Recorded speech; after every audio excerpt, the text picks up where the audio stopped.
You guys, who I got today, I actually broke out my pearls and I got my fine china for a spot of tea.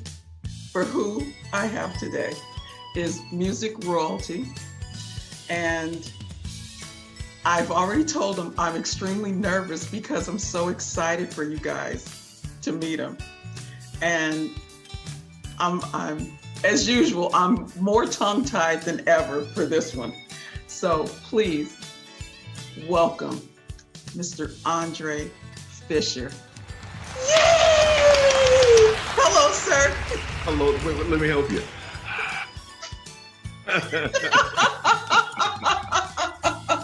Good Man, afternoon. you are the top dog. You are the man. You know this, right?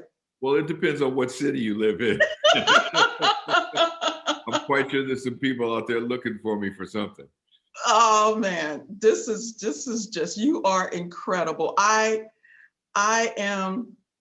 told you my cheeks have been hurting for days now from grinning because I'm so excited about this. You truly are music royalty. There is not an artist that you have not worked with. And I'm gonna say, what? Say it. Say something. No, it's like, when I was a kid, and my father introduced me to all these great people. Mhm. What he told me is that music basically was more than just a song. It's something that runs a lot deeper, and with us, it's connected to who we are as well. Mhm. So it's very special to me, and it's Mhm. actually been our medicine when Right. we didn't know about therapy and PTSD and That's all right. those things, and Black people didn't know to go to get help for Right. mental issues or emotional issues. We just kind of grinned and bear it and went dance to listen to a song. So it's been our therapy most of our lives. Yes. Just like the first thing they did when they dropped us off on the boat here, Mhm. they took our drums away. Uh-huh. Only difference between the slaves here and say the ones in Cuba or Brazil is they let them keep their drums. Mhm. Mhm. So I've been trying to play a drum ever since. And you've done a mighty fine job of it, sir. Thank you. Um, you come from, I mean, you have no other choice. And tell me what you said your dad would say if people said, "Do you know, Andre, your son is just amazing." Well, my papa, his name was Stuart Fisher, Mhm. and he got interviewed after Unforgettable won so many Grammys and stuff. He Mhm. was a director of the music program at College of the Canyons in Valencia, California. Mhm. And that teaching of the big bands and doing all of those arranging things, that was his way of retiring Uh-huh. because he'd been an active musician and arranger all of his life. So he told me one day that some people had tried to bother him there at school to ask them questions about me, about what was going on and what did he think. And he said, "Could you tell him to come another time?" I said, I said, "Dad, what happened?" He said, "They're bugging me. I was trying to do my prep work for class." He said, "So I just told him, if you're here to tell me that he's done good work, I told him that's what he's supposed to do." So as far as my father was, he wasn't impressed. I remember playing him an arrangement one time, and he said, "You know what? The difficulty factor is not very high on the song." And I Oh, looked at him and I said, "Dad, it's a lullaby." He said, "Oh, okay, okay." I'm loving this. Oh, he was funny. He was very funny. But also, every time I hear certain songs, Mhm. like Minnie Riperton, Yeah. you know, Les Fleurs or Come to My Garden, Mhm. off that album Minnie did. There's passages in there where I begin to weep because Yes. I miss her and Mhm. those times in Chicago during Charles Stepney, Uh-huh. and that's Maurice White playing drums on that record, and Ramsey Yes. Lewis, and all the people that I knew is like some hometown folks. But Mhm. the first thing that pops in my mind is my father, because that's the one who exposed me to all this music. I cry at the drop of a hat. You and me both. I'm sitting here wiping tears because it's just what you have in you. And I try my best not to cry because what you said, you hit the nail on the head. Music is our medicine. Yes. And what you have either written, produced, played, did vocals for, are records that that are my soul music. So I'm trying really hard not to cry because when you said oh my God, I'm trying really hard not to cry because you hit the nail on the head. And that's one of the reasons why I created this platform, because I want people to understand the people behind the songs and the music that we've heard and that we hear, Yes. and that has this kind of effect on us, because it's just so amazing. It really is. And I apologize for being doing this because I was trying so hard not to. But I'll get ready to grab a handkerchief in a minute. So okay.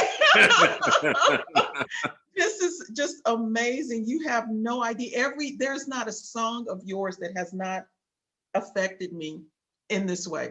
Either I'm up, hey, and I was earlier today, I was sitting there thinking about Heaven Knows, yeah. with Brooklyn Dreams and Donna Summer. And I'm not even going to attempt to sing it because I would just, to know that you were part of that. As a matter of fact, I'm going to play a game with you. I'm going to throw out an artist's name and you tell me what it was like working with them. That's very interesting. That's interesting to do something like that. Try that. Let's see how far we get. Frank Sinatra. The Duets album. I produced a couple tunes on that album with Phil Ramone, and it was an honor to work with Phil. I loved him, from the Paul Simon stuff to he was an engineer and a producer. Phil gave me the call, and I wound up being such good friends with him, and also hanging out with Frank. At this point, he was a little diminished, but going to stay at his place with Natalie and I at Rancho Mirage. I found out he liked model trains, and he had a caboose on his property, and inside was model train sets. And then he told me about his childhood, and he would just sit and tell stories. And then he had guest houses there, and all these guest houses were for all of his friends. All the producer of the Tonight Show was there that evening. Really? Yeah, Steve and Edie Gourmet, Red Butler. Goodness. I mean, these folks all were dyeing their hair. They were way past prime. But these were all of his friends, and he gathered them, and they stayed around him. His friends were tight. You'd get cut if you mess with Frank based upon all of his friends. But I remember being in that environment, and it gave me a glimpse into what that must have been like in the 40s and 50s. With the Rat Pack. Yeah, with the whole thing. And and then that brought back memories because I knew Sammy Davis Jr. and Altaviz. So I'd met them before. And it just, everyone I met and got connected with, we're all just separated by maybe one person. Right. And it would open up so many things. And it's like fireworks on the 4th of July is all of my memories, because good and bad, it makes up part of this journey, whatever this journey is that we're on.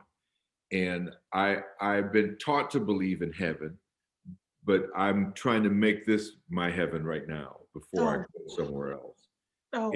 And to do that means to be able to appreciate all these fine people. These were all, with their faults and all, there was only one of all of them. Right. And Frank Sinatra duets that I was able to do with him and Natalie, and also the engineer was Al Schmidt. Al's like my stepfather. So I love Al Schmidt. In essence, every musician doing the session, every string player, every horn player, every copyist, even the contractors, I knew everyone. I knew them all by name. I knew their families. They'd either worked on the Rufus stuff or all the things I produced, or they worked on Claire's sessions and other sessions I was taken to as a child. Mm-hmm. I knew all these people. So when I had to do Unforgettable, I handpicked every last musician. Oh my goodness. And that's what my father's exposure, and that's what working with these people has done. Okay, so Frank, we did not only the live gig, but I helped put a rhythm section together for Natalie, and she went and did a benefit with him in Palm Springs. Mm-hmm. It's either Rancho Mirage or Palm Springs. That They're they were right both next to a each other. fundraiser for Frank's wife, and they were both on the show together. It was one of the best shows I've ever seen. My God. Okay. So the next, um, Nina Simone. Oh, oh, I miss her so much. Now you're gonna make me cry. Oh, Whew. if you start crying, I'm already okay. Man, that woman. Oh, just to sit in a room with her, Mm-hmm. at her feet, Mm-hmm. and have her tell me stories, Mm-hmm. and to know that when I was taking her in the studio, I was called into Elektra Records uh, by I forget the A&R lady's name, same one who wound up getting DJ Rogers' deal, but she worked for Elektra. And Carol, I forget Carol's last name, but she called me and she said, Andre, you know, we're going to do an album on Nina Simone here at Elektra, and we want you to be one of the people that she interviews. Mm-hmm. You know, a bunch of folks have been through here that she's talked to about doing her next record. And I said, what time and where is it? Because by coincidence, I read a book on her, and I knew a couple of people from back in the day from New York that worked at the Village Gate or worked at a couple of the clubs that she performed at, Mm-hmm. who gave me some insight into her. Basically, when I'm a fan, I'm also like a little Japanese fan. I know all your information, Right. you know, because it's interesting to me to see how it's all connected. Mm-hmm. So I wound up have reading information about her, which gave me some insight, and all the rumors about the diva-dom and how harsh she was towards people. And I've been a student of people. That's why I'm also successful producers, because I'm a psychiatrist. Right. I spend 80% of the time is making an environment comfortable to create in, and the rest of the time is spent doing the music. We're talking about human beings here. Right. Right. So humans, in order to be able to emote, to feel free to express themselves, Mm-hmm. can't feel hindered or judged. Mm-hmm. They have to be encouraged, and that's what I do for a living. Right. So, I love so that. basically, I thought about Nina before I even went in the room. I knew that she lived in France. I knew she spoke terrible French.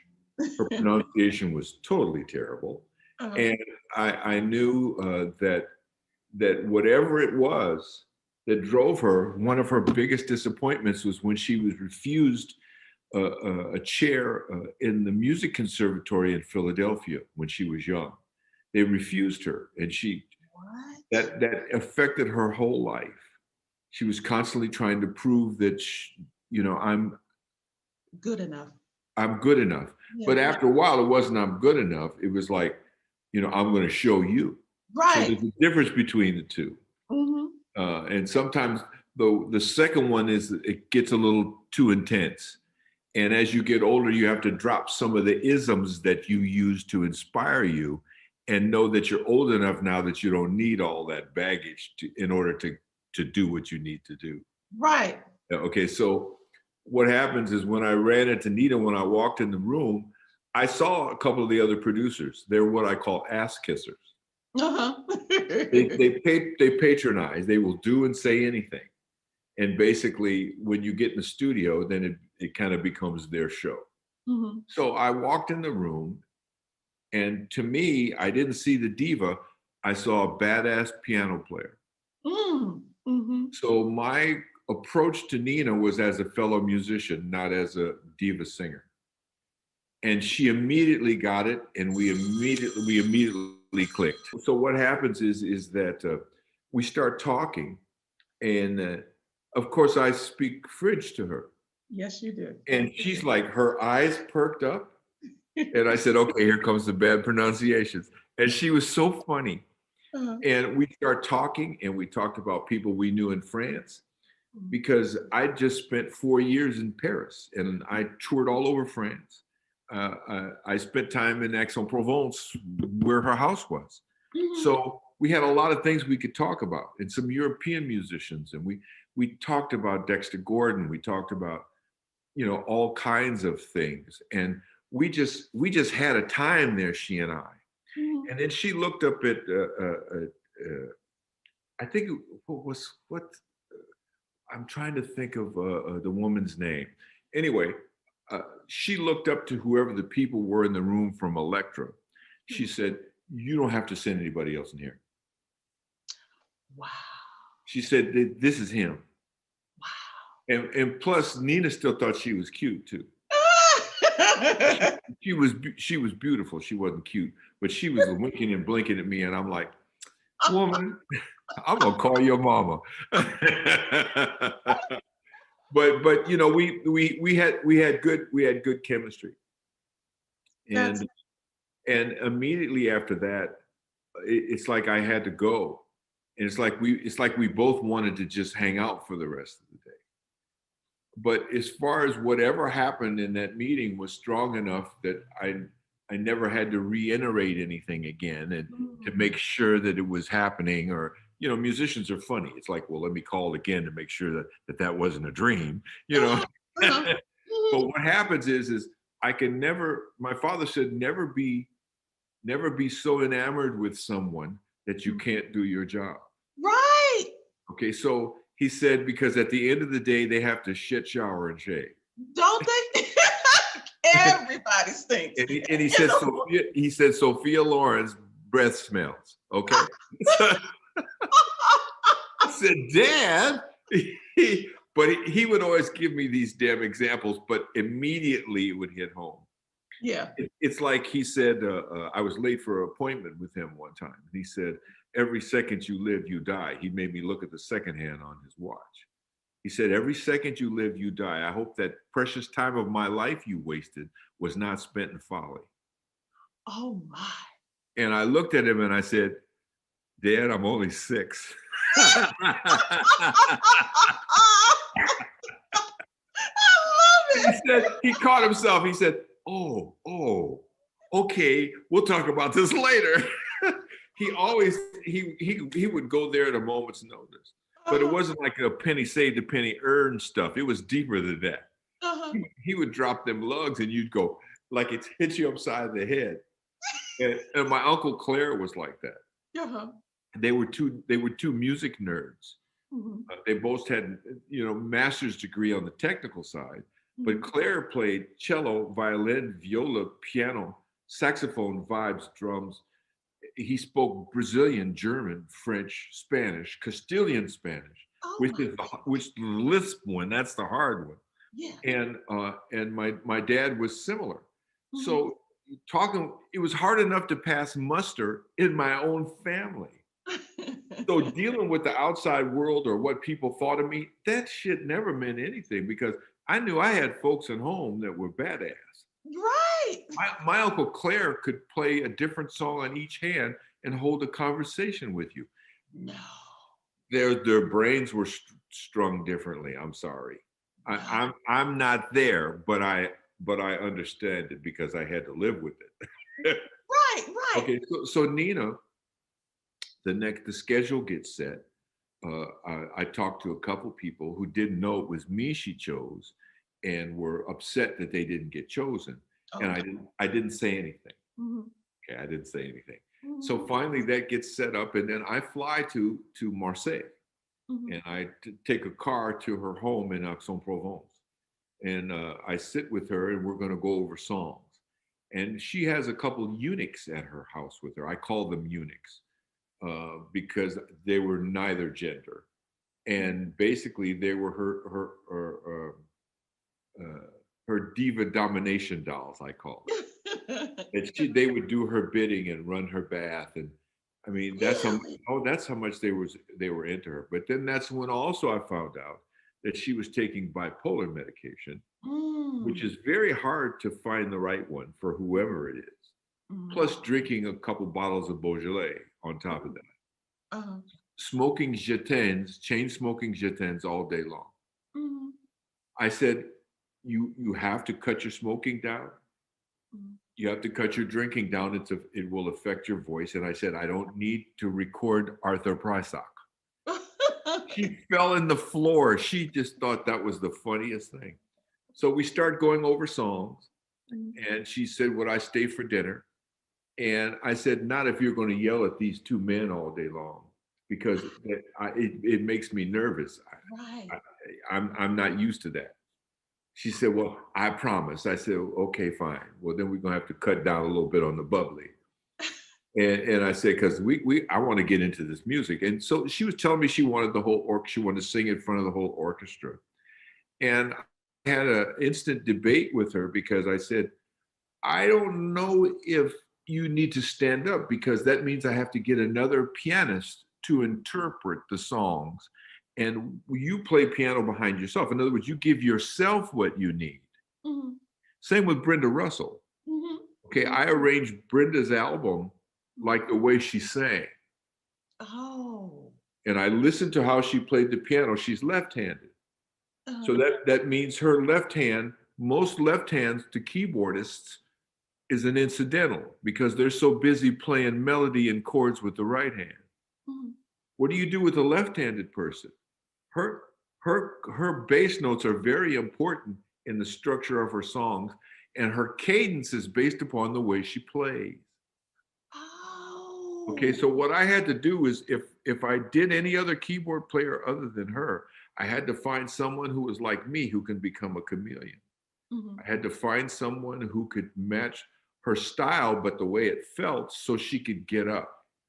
It's just like Roberta Flack.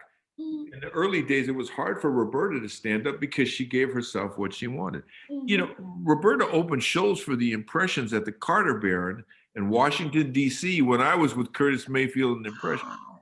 Her first album, she was introduced to the public at the Carter Barron, and the one who got her deal was Les McCann. Really?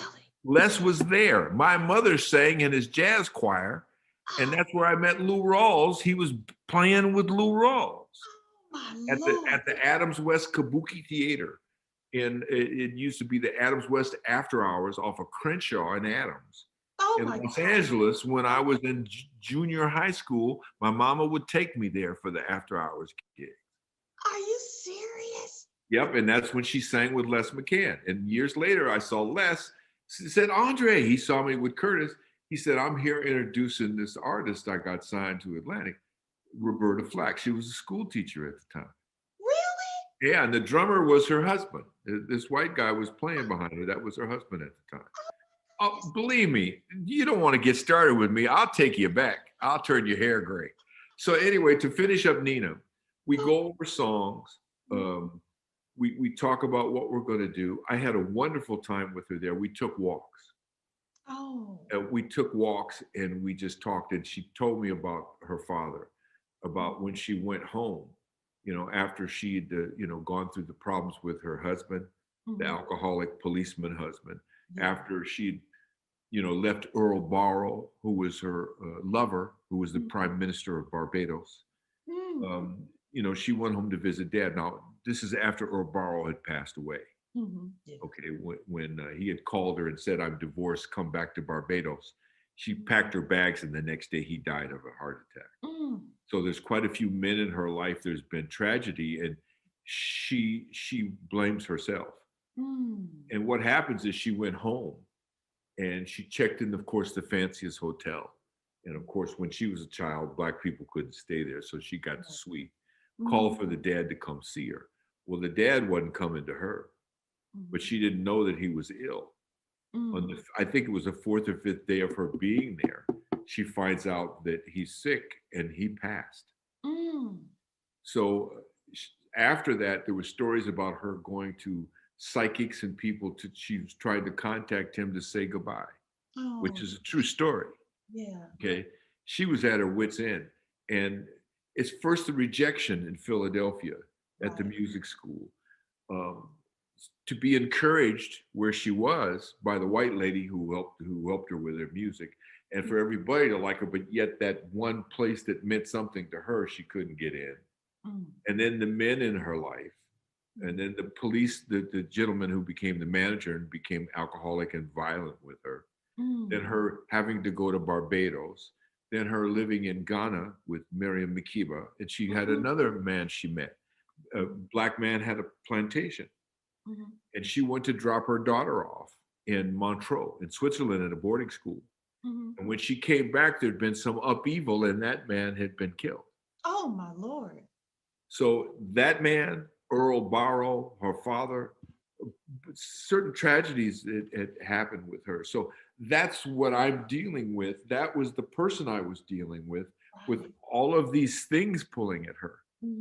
So I had to be able to calm her down, and not to make her happy, but put her in a situation where she knew I had her back. So we became friends because we understood each other. And that you weren't going to leave. Yes, and she told me about Natalie.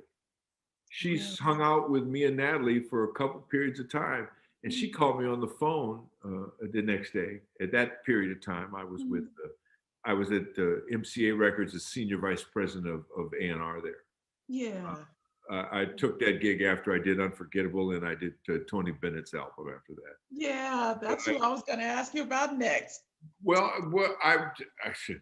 So anyway, but Nina's a special person. She was not only just unique. These are the wrong words. She was my sister. She was my sister. She wasn't like a mother. Right. She was like my sister or my auntie. And I just loved her. Yeah. I held her face in my hands. And she understood. We just gave each other hugs because we were both two wounded people. Yeah. And I was just a little stronger for that day, so she let me have it. Then the next day she was a little tougher because I told you I cried. So the next day she'd say, "Okay, come on." That's the whole process till we got through the record. Oh my goodness. And I was also able to bring my mentor, Richard Evans, in to arrange a couple tunes on that album. Mr. Richard Evans. And then also Jeremy Lubbock, excellent arranger. I brought some great people in. I had Mike Melvoin on piano. Wow. That was Wendy Melvoin's father. I know. He was head of the Grammys. Yeah, he was an excellent jazz pianist. Yeah. I had John Clayton on bass. Yeah. I had a bunch of great people in that section, but basically, this was the first time Nina had not played for herself. She went there and saw the orchestra. She was scared to death. Really? I had to go in the ISO booth with her and hold her hand as she sang. She squeezed my hand and almost drew blood with her nail. Poor thing was scared. So finally, we just had to do some breathing, but I always had to be about a foot from her, and at the same time, while dealing with her, I also had to make sure the orchestra was on point, because I'll stop an orchestra in a minute and go make some changes. I treat an orchestra date like it's a head session. Okay. And I make sure that the copyist is there, that the arranger is there, and that there's somebody good with pencils. Okay. Because if something's not quite right, especially when you're backing a vocalist, you never want to have a vocalist be locked in by what you've produced. You're supposed to be accompanying them. I'm making a dress. Right. I'm sewing me a great jacket. So to bring in anything else is like, what's that story about the iron mask?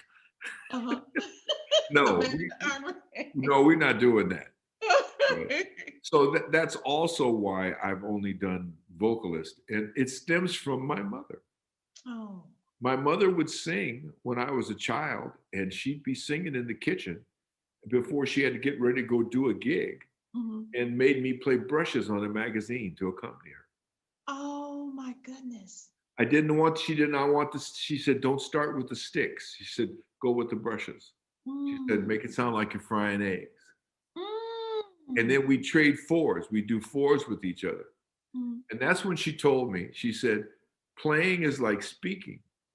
And sometimes if you have nothing to say, you need to be quiet. In other words, practice your fours.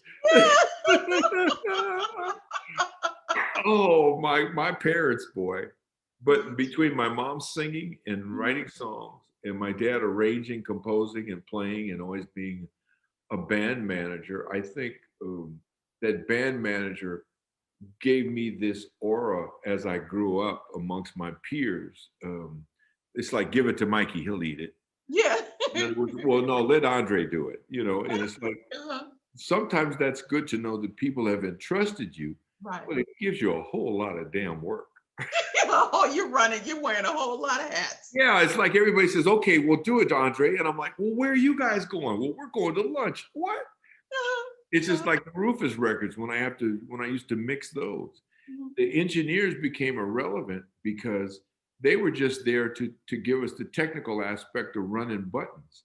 But basically, we produced our own records, and every Rufus record that I was involved in, the first 1 to 5 or 6, my fingers are on Chaka's vocal, mixing those tracks. No one else would do that. And the other one who would help me do the fades and do the mixing was Bobby Watson. Oh my goodness. And Bobby, who wound up producing Renee and Angela with Bruce Swedien. Okay, he became a producer too. So both of us came up through our school. All of the things we've done has been nothing but a school. Nothing. All these experiences I'm telling you is school. In other words, I have memory of what a wonderful school I went to. And you definitely have. So Nina also, because of the stories about her father, that's why I picked Papa Can You Hear Me from Yentl. Oh my Lord. And she fell on the floor when she heard that. And she sang that. And when you hear her singing on the record, of course, her voice isn't the Nina of back in the day.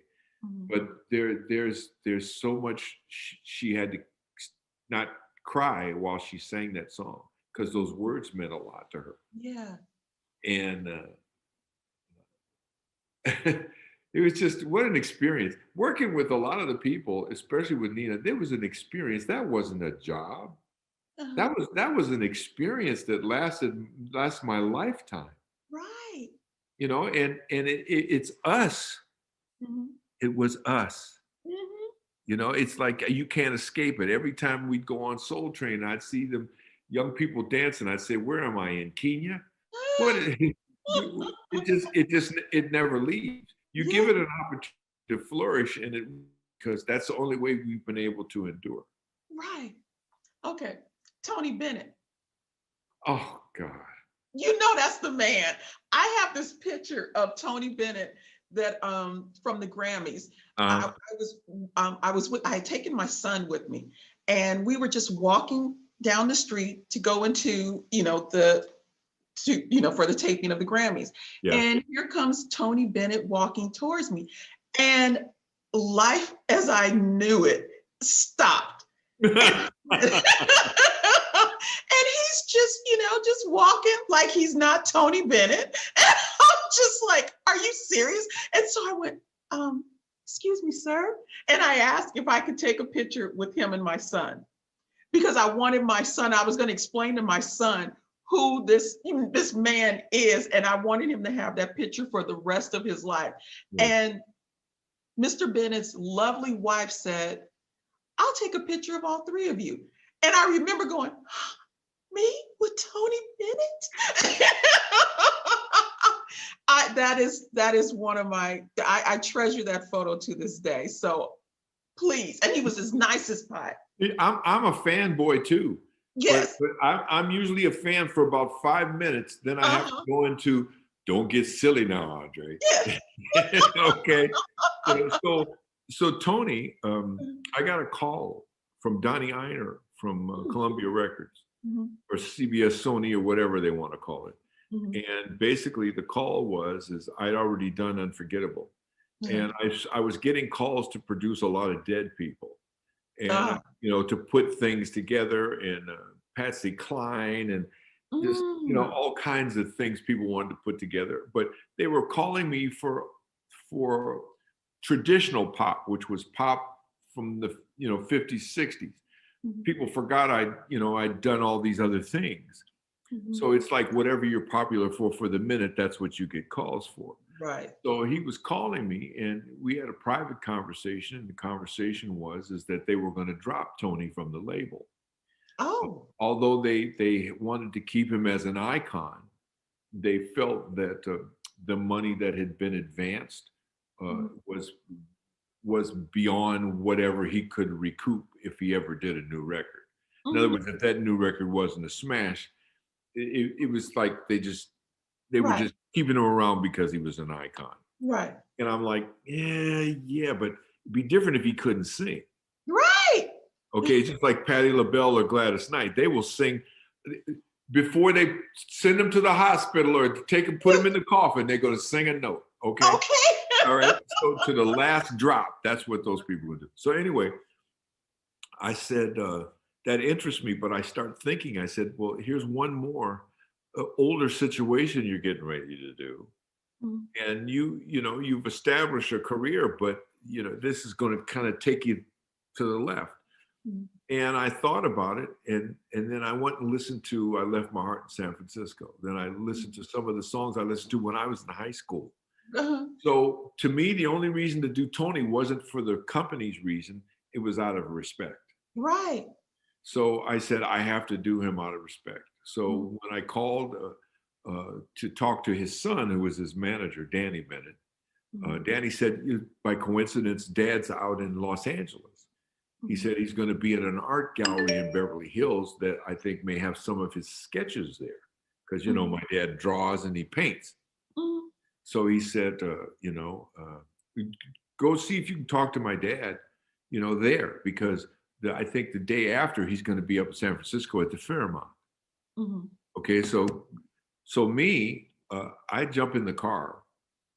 Where a lot of producers, it's always, well, have them call me shit. Oh. And me, I'm like, let me go see. So I went to Beverly Hills and I went to the art store and I found him. Mm. I introduced myself and I also told him that I wanted to produce his next record. Mhm. And I wanted to get the note and told him that I'd gotten a call, from Donnie, and that I talked to. Uh, he gave me kind of the one. In other words, who in the hell is this? Uh-huh. And plus, I think I looked younger than my age at the time. Mhm. So he kind of tested me.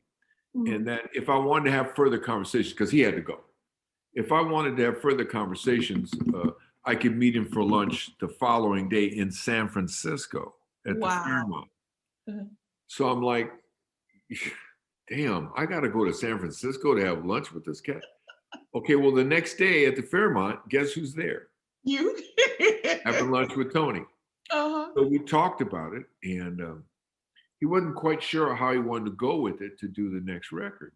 And he started talking about the idea. He started talking about how much he loved Frank Sinatra. And I said, well, you just answered your own question. Mhm. And he kept talking about Frank as if Frank was over him some kind of way.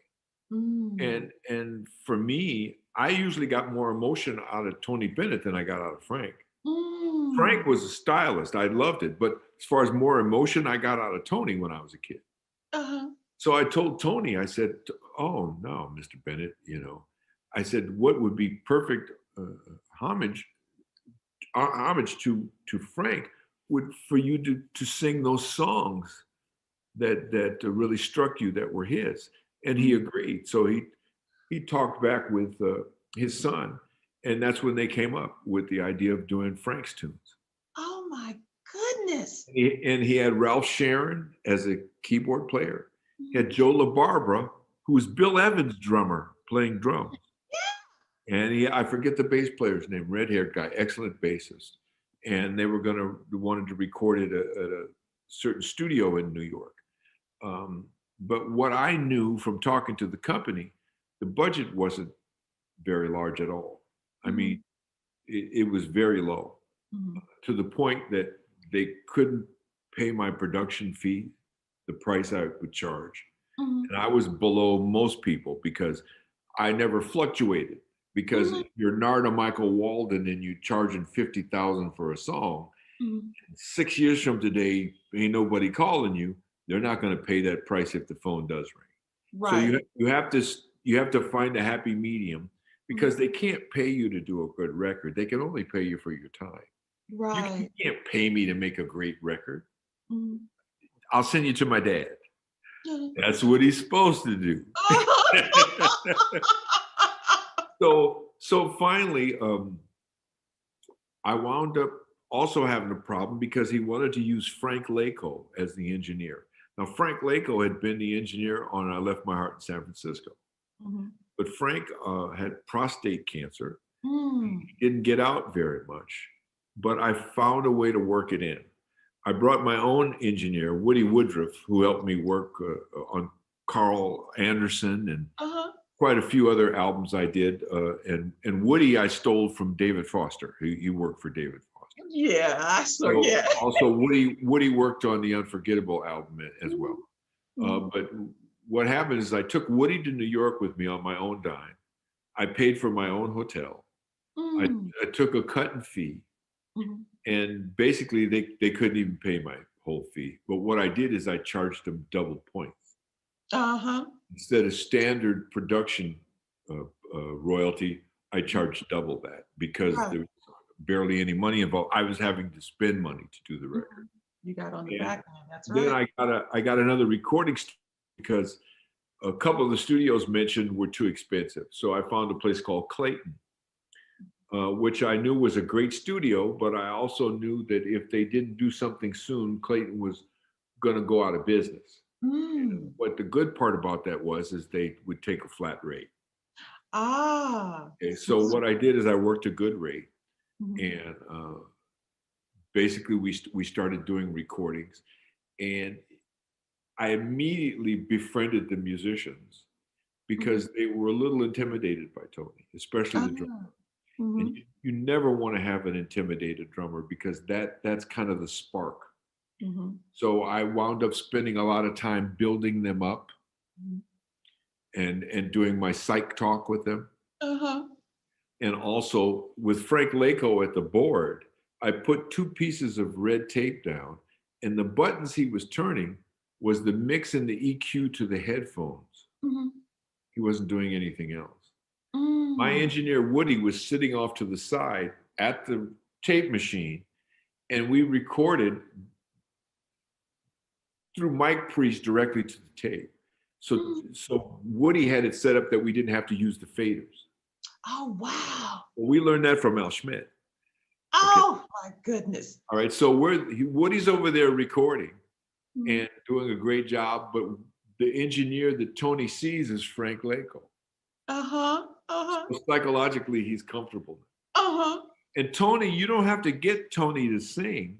You have to stop him from singing. Really? That is Tony interesting. will sing till he's hoarse. He is a consummate professional. He's a trooper. He, he's not hardworking. He's just that's part of who he is. Mhm. And he could sing with or without a mic. He doesn't care. And basically we found different ways to do intros on songs. And I would start with a Celeste on one, or I put modulations in the arrangement Mhm. instead of telegraphing the chord change. A lot of people, when they go from one key to another, they do a walk up to it or something. To me, after it turned the corner, I just hit the next change, and they thought that was fantastic. And to me, it just meant I was running out of ideas. And also, instead of modulating a full key, you modulate a half step. And to the ear, it sounds so unusual because we're used to whole step modulations. Uh-huh. So I know the human ear. Right. So I did that with Tony, and Tony sang great. We must have recorded 23 songs, Oh, my goodness. 23 or 24 songs. And each day was an experience with the rhythm section to be able to get with them and to do it because I didn't want them to play it too many times. I needed a little bit of spontaneity, Uh-huh. you know, and Tony, I had to stop him from singing to send him home. You know, he would keep going. He was a trooper. That dude was a trooper. Only problem I had is that during lunch, sometimes his son Danny would come to the studio and he'd talk with his father about scheduling, or another date for his artwork or a bunch of stuff. But by talking business and other things other than just the studio, Tony was always not in a great mood after lunch was over. And so it took a while to get that energy back because, first of all, he was distrusting of anyone he didn't know. The hardest part for me was to make him comfortable in the presence of a stranger. Oh. Okay, because part of him is humble and the other part says, I've been doing this for a long time. Who the fuck are you? Uh-huh. Okay. So I had both those energies going. It's like a Minnesotan, Oh yeah, sure. Yeah. Yeah, it's like what do you call hot and cold? Anyway, at the same time. So I remember going through that. I remember one day, right after lunch, Tony went in to sing a song that he'd been singing earlier, and the energy was wrong. It wasn't relaxed. And I did the talk back, and I asked if we could change the song. Can we go to another song, change the energy? And that's the only time Tony was weird, and it just came out and blurted out. It must have been because he's Sicilian. He said, "Don't tell me what to do." Oh, really? Oh my goodness. So I said, me, I go out in the room and I wore a double-breasted sport coat and a tie every day because I wanted to remind him of that's the old days. Yeah.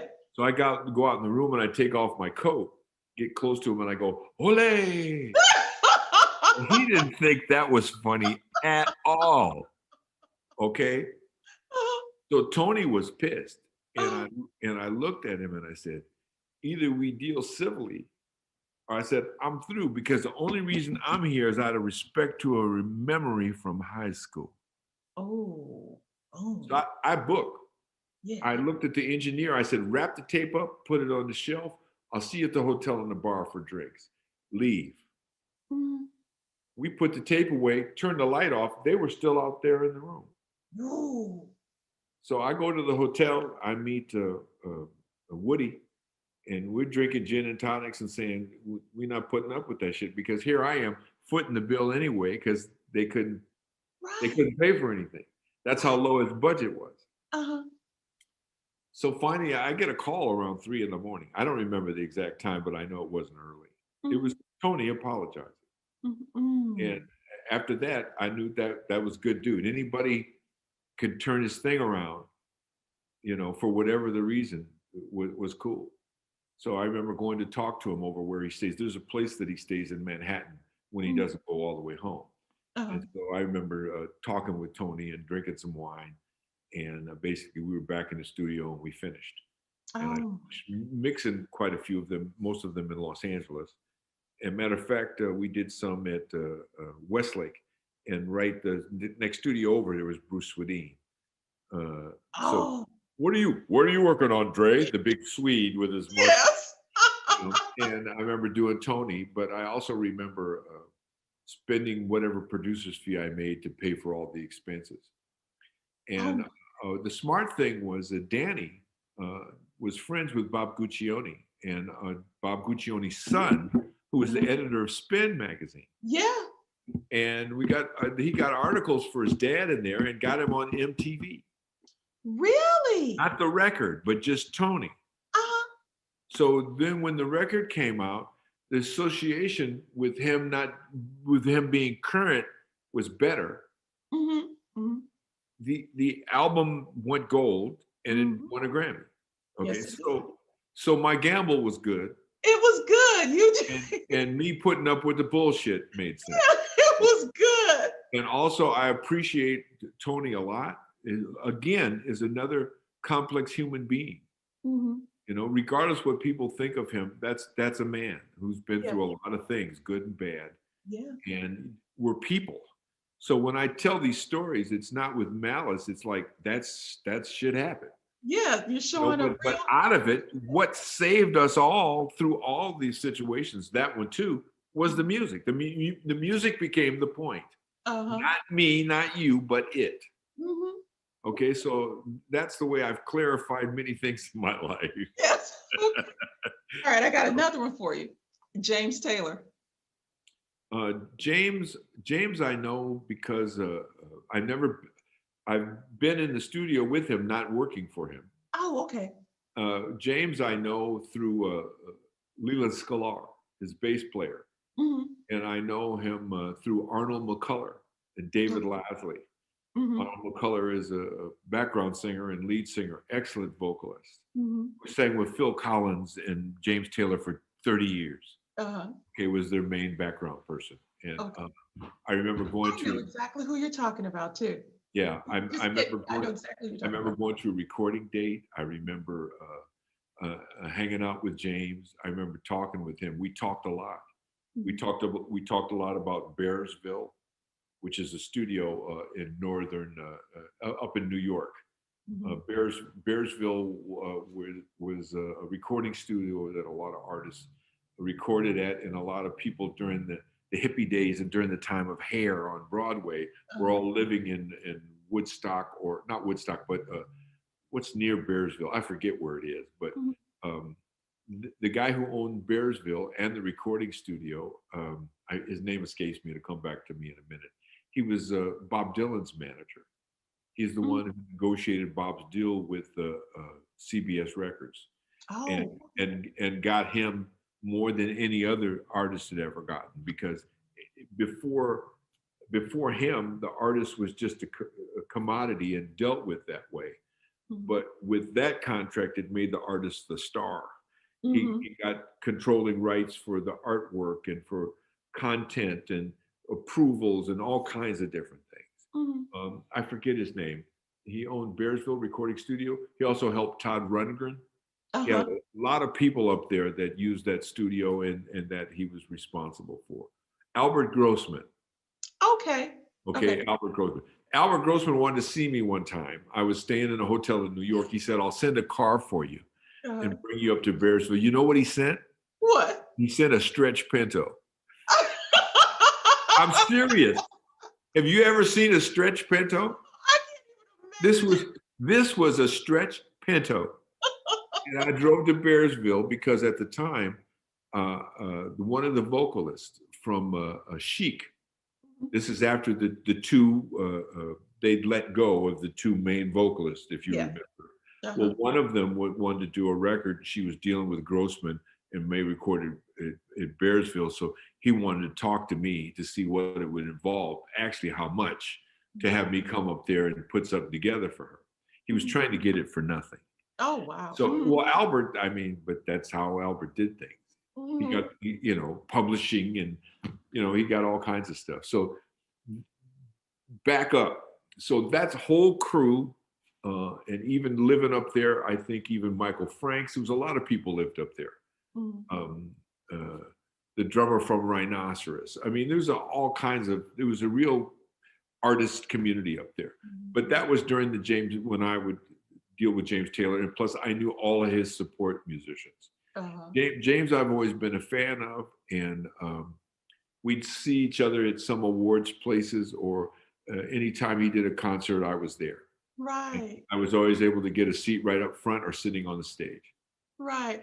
I have a funny story. I had my James Taylor collection on CD, and um, my aunt, God rest her soul, she was staying with me, and I knew that she loved James Taylor, so I would let her, I would play it for her. And so right before she had left my home to go to her son's home, I, I packed up, helped her pack up her stuff, and then she wanted me to leave the room. She sent me off to run an errand, rather. So when we go to the airport, I come back home, and I went to go pull out my James Taylor CD. It was gone. She had taken every last one of them. I'll be doggone. She took all of them? All of them. Oh, geez. So over the years, I've had to filled up my James Taylor collection again. But that is a funny story because James Taylor is just so loved by